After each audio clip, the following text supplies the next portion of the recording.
episodes dropping on Mondays. It's the Matt, watch that. It's the Matt, watch that. It's the Matt, watch that podcast.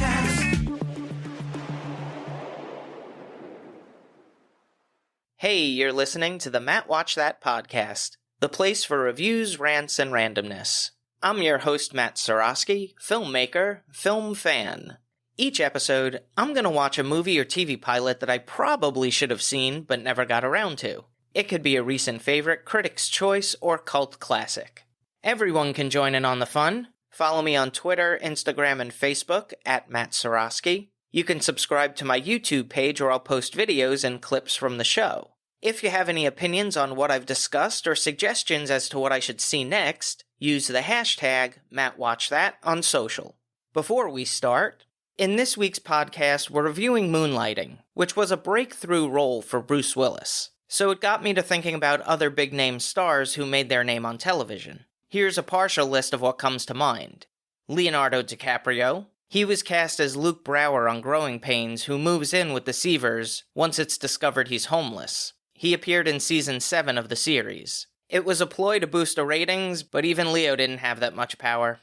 George Clooney. While never a series regular, he did play the handyman on The Facts of Life, before appearing in Roseanne as Booker Brooks, the foreman at Wellman Plastics, and eventual love interest of Jackie.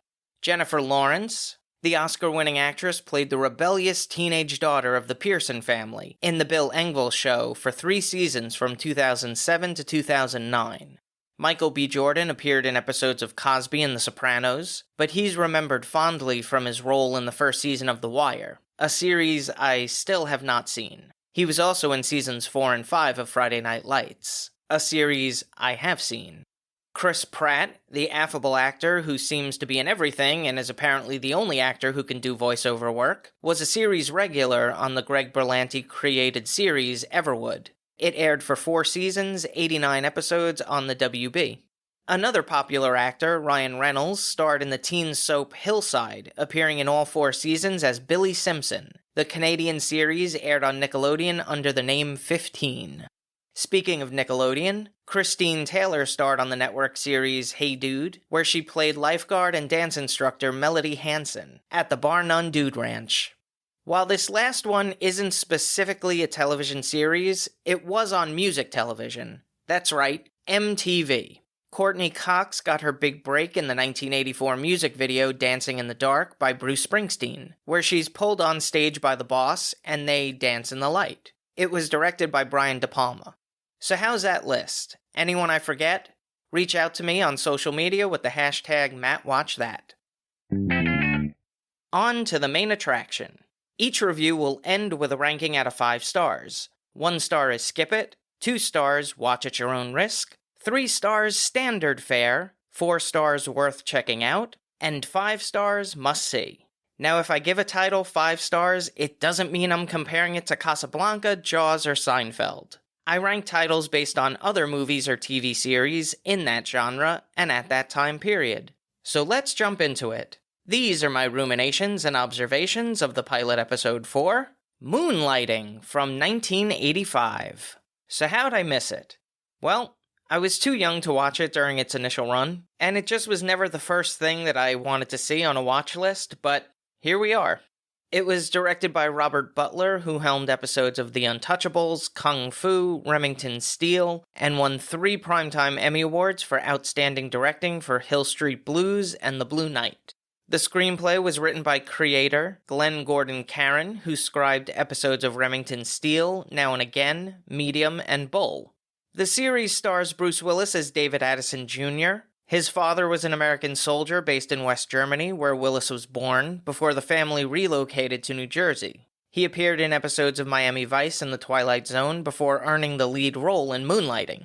His big screen breakthrough was in the movie Die Hard as Detective John McClane. He would go on to voice Mikey in the Look Who's Talking films, Butch Coolidge in Pulp Fiction, and my favorite role of his, David Dunn in Unbreakable. Sybil Shepherd plays Maddie Hayes. Similar to her character, she started out her career as a model, representing her hometown of Memphis in the Miss Teenage American Beauty pageant.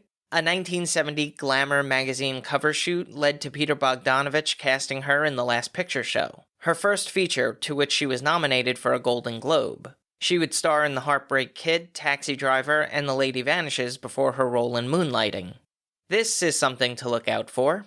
A couple of familiar faces. The late Liz Sheridan, most famous for playing Jerry Seinfeld's mother, appears as Selma.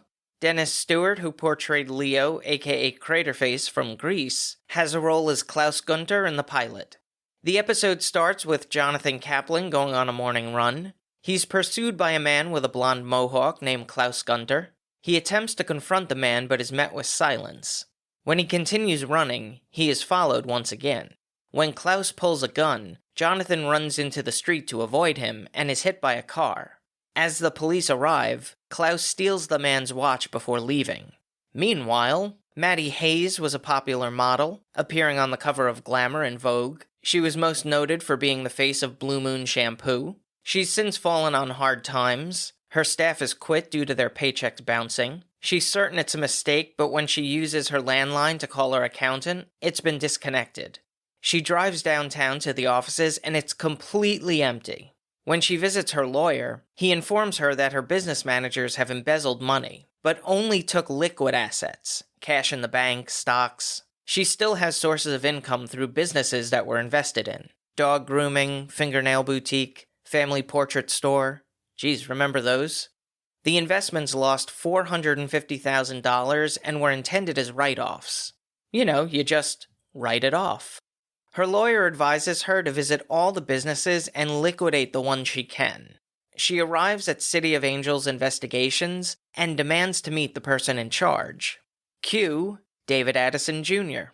He's fast-talking, could have been a car salesman. He recognizes Maddie but can't place from where, and misidentifies her as Miss March, Playmate of the Month. After he puts his foot in his mouth, he attempts to charm her, but it doesn't work. She fires him on the spot, due to the company registering significant losses during 3 years of operation. Their conversation ends with her slapping him across the face. That night, while Maddie is on a date with a plastic surgeon, David interrupts to plead his case to keep the operations running. He says it was their job to lose money. If she keeps the business open, all he needs is to land one big case, and with her name and reputation, they can turn a profit. Cue the big case.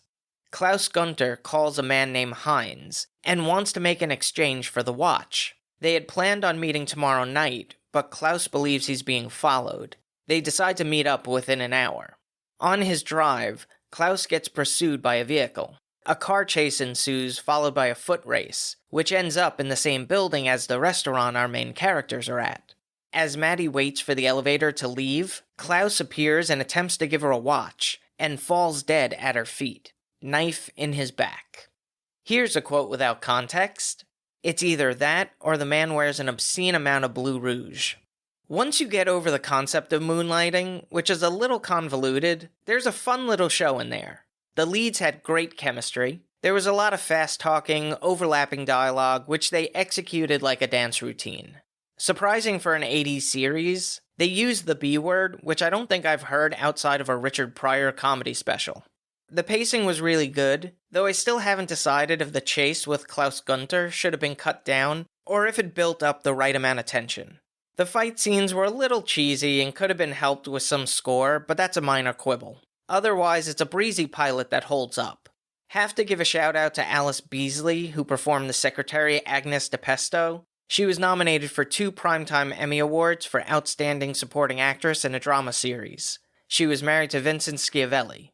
Something interesting they did, over the end credits, they had the theme song with footage from the episode. I'm not sure why they decided to put it there instead of at the beginning. Maybe they didn't want spoilers. It'll be interesting to see if they do that in subsequent episodes. Now for a little trivial trivia.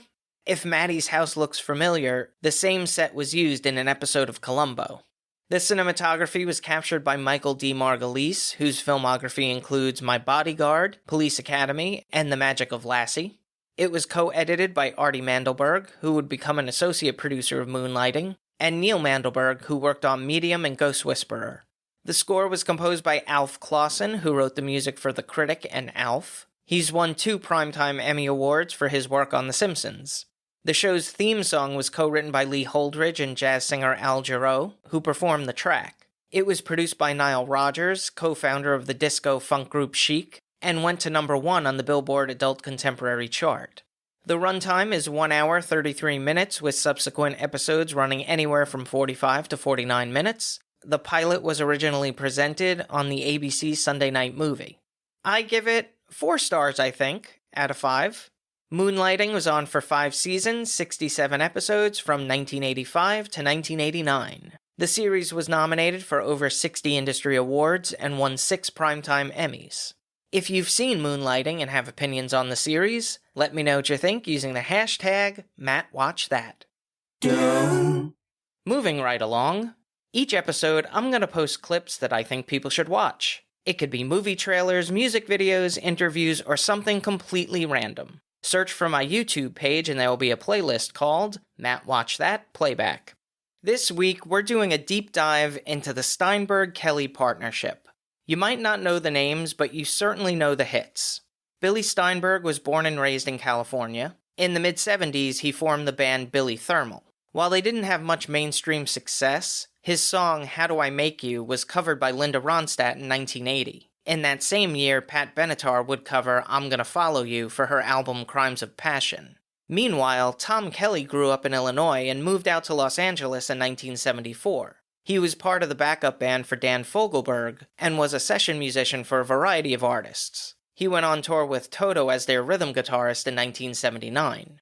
In 1981, Steinberg and Kelly met at a party and decided to collaborate. A partnership that would last over a decade, which includes 5 number 1 hit singles on the Billboard Top 100 chart. Like a Virgin by Madonna, True Colors by Cyndi Lauper, So Emotional by Whitney Houston, Alone by Heart, and Eternal Flame by the Bangles, which they co-wrote with Susanna Hoffs. Other notable hits include I Drove All Night, originally recorded by Roy Orbison, which became a big hit for Cyndi Lauper, and later covered by Celine Dion. In Your Room, an underrated gem from the Bangles, co-written with Susanna Hoffs. I'll Stand By You by The Pretenders, co-written with Chrissie Hynde. And I Touch Myself, co-written with Christine Amphlett and Mark McKenty of the Divinyls. They also wrote songs for Tina Turner, Patti Smythe, and Bette Midler. Tom Kelly retired from music in the 90s. Billy Steinberg continues to write for Stevie Nicks, Belinda Carlisle, Catherine McPhee, and Demi Lovato. Steinberg and Kelly were inducted into the Songwriters Hall of Fame in 2011. I've selected a couple of their tunes for the Matt Watch That Playback playlist on YouTube. Check it out. Now it's time for the recommendation. Yes, that's the word recommendation with Matt in the middle. I'm going to end each podcast with my own recommendation of a movie or TV series. Today I'm talking about Honey Boy. It was written by Shia LaBeouf while in therapy, partially based on his experiences growing up as a child star with an alcoholic father. I remember seeing this movie advertised on Amazon Prime. They had a huge banner for it when you signed in. I had heard good things about it, but I needed to be in that mood. I was pleasantly surprised by this film. Independent films always come down to the performances. They can't afford CGI or special effects, elaborate car chases. They have to rely on storyline and acting. And this cast delivers. Noah Jupe is spectacular as young Otis. He's best well known for A Quiet Place, its sequel, and most recently the series The Undoing. I understand that people from England grow up with American programming, but it still astounds me when they can pull off a perfect accent. Lucas Hedges plays the older Otis. He appeared in Boy Erased, Lady Bird, and was nominated for Best Performance by an Actor in a Supporting Role for Manchester by the Sea, another Amazon Studios film.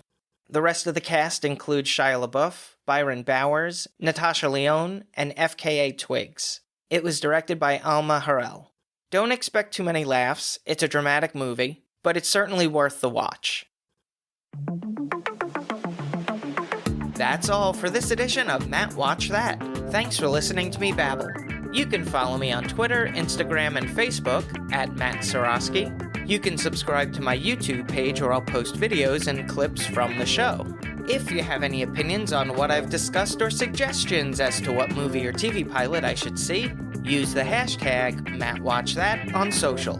Head over to mattseroski.com for the latest news and updates, and come back next time for the reviews, rants, and randomness.